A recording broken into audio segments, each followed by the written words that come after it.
Romans chapter 3, verses 1 to 8. God's righteousness upheld. What then is the superiority of the Jew, or what the profit of circumcision? Much every way. For first, indeed, that they were entrusted with the words of God. For what if some did not believe? Will not their unbelief nullify the faith of God? Let it not be.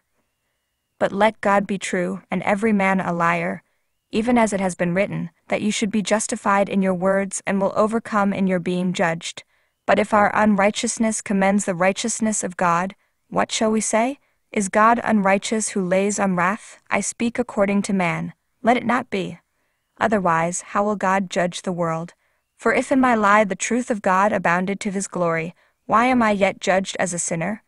And not as we are wrongly accused, and as some report us to say, let us do bad things so that good things may come, the judgment of whom is just.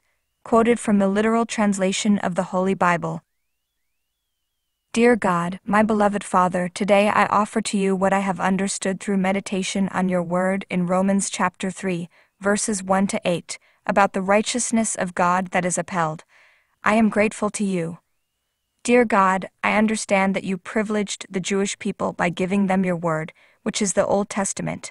Nowadays, the people of God in the age of grace who believe in the atoning death of Jesus Christ also receive the grace of your word, which includes both the Old and New Testaments. Therefore, you desire that your people, after receiving your word, honor you, be thankful to you, carefully live by your word, meditate on it, and teach your word to others.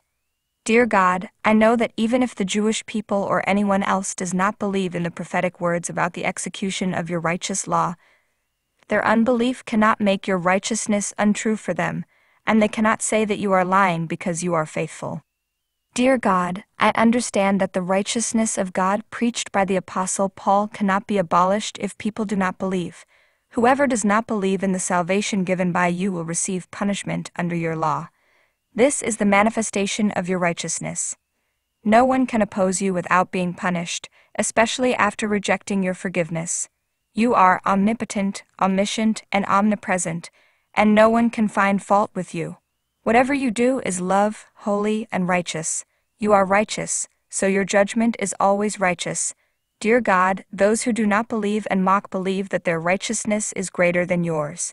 They think that doing evil to achieve good is worthy of praise instead of punishment.